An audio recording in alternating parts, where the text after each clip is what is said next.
ബീനമാസ് വേർഡിലേക്ക് എല്ലാവർക്കും സ്വാഗതം. അപ്പോൾ ഇന്ന് ഞാൻ ചെയ്യാൻ പോകുന്ന ഒരു പച്ചടിയാണ്. അപ്പോൾ നമുക്ക് നേരെ വീഡിയോയിലേക്ക് പോകാം. വീഡിയോയിലേക്ക് പോകുന്നതിന് മുമ്പ് എൻ്റെ വീഡിയോ ഒന്ന് കണ്ട് സബ്സ്ക്രൈബ് ചെയ്യാത്തവരാണെങ്കിൽ ഒന്ന് സബ്സ്ക്രൈബ് ചെയ്ത് സഹായിക്കുക, സപ്പോർട്ട് ചെയ്യുക. അപ്പോൾ നമുക്ക് നേരെ വീഡിയോയിലേക്ക് പോകാം. ഇന്ന് ഞാൻ ഉണ്ടാക്കുന്നത് ഒരു ബീറ്റ്റൂട്ട് പച്ചടിയാണ്. അപ്പം ഞാനിതൊക്കെ ഒന്ന് അരിഞ്ഞെടുക്കട്ടെ. അപ്പം നമുക്ക് ഈ പച്ചടി ഞാനൊരു ചട്ടിയിലേക്ക് ആക്കിയാണ്. ചട്ടിയിൽ ഒന്ന് വേവിച്ചിട്ട് റെഡിയാക്കാം.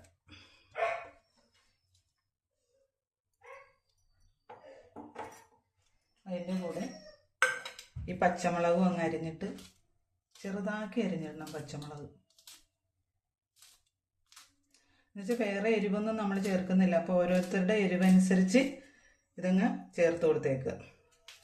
ചിലർക്ക് എരിവ് ഇഷ്ടമുള്ളവരുണ്ട്, എരിവ് ഇഷ്ടമില്ലാത്തവരുണ്ട്. അപ്പം അത് 1.5 പച്ചമുളക് ചേർത്തിട്ടുണ്ട്.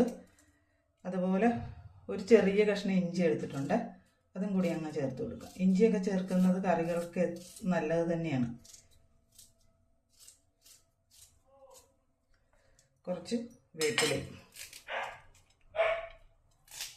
ഇനി നമുക്ക് വെള്ളമൊഴിച്ച് അടുപ്പത്ത് വെക്കാം. ആവശ്യത്തിന് ഇത് വേകാൻ വേണ്ടുന്ന വെള്ളം ചേർക്കുക. കുറച്ച് വെള്ളം മതി, ഇത് പെട്ടെന്ന് വേകും. അപ്പോൾ സ്റ്റൗ ഓണാക്കി ഇനി ഇതിവിടെ ഇരുന്നൊന്ന് തിളച്ച് വേകട്ടെ. അപ്പോൾ നമുക്ക് കുറച്ച് ഉപ്പൊക്കെ ഇടാം. ഒരു അരമുറി തേങ്ങ എടുത്തിട്ടുണ്ട്, കുറച്ച് ജീരകം, ഒരു ശകലം മുളക് പൊടി, അതിൻ്റെ കൂടെ ശകലം ഉപ്പും. ഞാൻ വെളുത്തുള്ളി ഇതിൻ്റെ കൂടെ അരയ്ക്കുന്നില്ല. അത് നമുക്ക് കടുക് മൂപ്പിക്കുമ്പോൾ അത് മൂപ്പിച്ചിടാം. അതാണ് അതിൻ്റെ ഒരു ടേസ്റ്റ്. അപ്പം നമുക്ക് ഉപ്പ് ചേർക്കാം. അതുപോലെ തന്നെ ഇത് കുറച്ച് മഞ്ഞപ്പൊടി ചേർക്കുന്നുള്ളൂ. ഈ മഞ്ഞപ്പൊടി ചേർത്ത് കഴിഞ്ഞാൽ അതിൻ്റെ കളറങ്ങ് മാറിപ്പോൾ. അതുകൊണ്ട് ശകലം മാത്രമേ ചേർക്കുന്നുള്ളൂ. കഷ്ണത്തിൽ മാത്രമേ ചേർക്കുള്ളൂ. അരക്കുമ്പോൾ ഞാൻ ചേർക്കുന്നില്ല കേട്ടോ. ഇതിൻ്റെ കളറും കറിയുടെ കളറ് മാറിപ്പോൾ മഞ്ഞപ്പൊടി ആവശ്യത്തിനൊക്കെ ചേർത്ത് കഴിഞ്ഞാൽ. അപ്പോൾ കുറച്ച് മാത്രം. അപ്പോൾ വെള്ളം എല്ലാം പറ്റിയിട്ടുണ്ട്. അപ്പോൾ നമുക്ക് ഈ അരപ്പ് ചേർത്ത്, അരപ്പിനകത്ത് വെള്ളം വേറെ വെള്ളമൊന്നും നമ്മൾ ചേർക്കുന്നില്ല. അപ്പം അതുകൊണ്ട് തന്നെ ഇത് നല്ലപോലെ ഒന്ന് വാടുന്ന വരെ നമ്മളിങ്ങനെ ഇളക്കിക്കൊണ്ടിരിക്കണം. വാടുന്നതല്ല, ഈ അരപ്പ് ഇങ്ങനെ വെന്ത് തന്നെ പച്ചപ്പൊക്കെ മാറി. അപ്പം നമ്മൾ വെള്ളം ചേർക്കുന്നില്ല. ഇതൊരു കുഴഞ്ഞ പരുവത്തിലാകട്ടെ. അപ്പോൾ അത് വെള്ളമൊക്കെ പറ്റി അത് നല്ലപോലെ വെന്തിട്ടുണ്ട്. ഇനി നമ്മൾ തൈര് ഒഴിച്ചു കഴിഞ്ഞാൽ പിന്നെ ഇത് ചൂടാക്കാൻ പറ്റുകയില്ല. ചൂടാക്കരുത്, തിളക്കുകയും ചെയ്യരുത്. അപ്പോൾ നമ്മൾ സ്റ്റൗ നിർത്തിയിട്ട് വേണം. സ്റ്റൗ നിർത്തിയിട്ട് നമുക്ക് ഇത് ചേർക്കാം. നല്ല കട്ട തൈരാ കേട്ടോ. നമ്മൾ തന്നെ ഇവിടെ തന്നെ ഉണ്ടാക്കിയ തൈര. അപ്പം ഈ ചട്ടിയുടെ ചൂട്, ചട്ടിക്ക് എന്തായാലും ചൂടുണ്ടല്ലോ. അപ്പോൾ ആ ചൂടിൽ തന്നെ ഇത് ഒന്ന് ചൂടായി കിട്ടിയാൽ മതി. ഒത്തിരി നേരം ഒന്നും വെക്കണ്ട.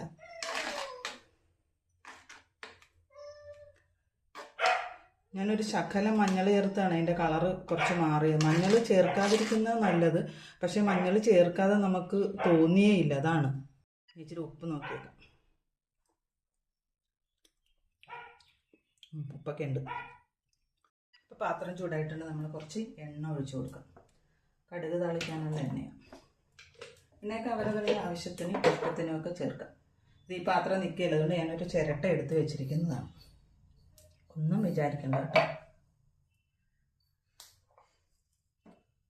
കുറച്ച് ഉലുവ ഇട്ട് കൊടുക്കാം.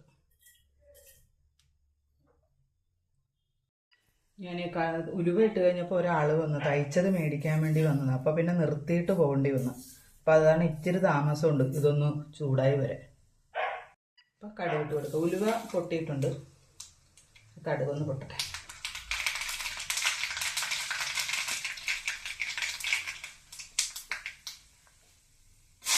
ഉള്ളി, അതുപോലെ തന്നെ വെളുത്തുള്ളി ഞാൻ ഇതിനകത്ത് ചേർത്തിട്ടില്ല. ആ വെളുത്തുള്ളിയുടെ പച്ചപ്പ് മാറാൻ വേണ്ടിയാണ് ഈ വറക്കകത്തിട്ട് കടുക് താളിക്കുന്നതിനകത്തിട്ട് ചെയ്യുന്നത്. അപ്പോൾ അതൊരു പ്രത്യേക ടേസ്റ്റാണത്. അങ്ങനെ ചെയ്താലുണ്ടല്ലോ നല്ല ടേസ്റ്റായിരിക്കും കറിക്ക്. ആ പച്ചപ്പ് ചുവ ഉണ്ടാകുകയില്ല. അതൊന്ന് മൂക്കട്ടെ. അപ്പോൾ ഇത് നല്ലപോലെ മൂത്തിട്ടുണ്ട്. നമുക്ക് ഇതിനകത്തേക്ക് ഒഴിച്ചു കൊടുക്കാം.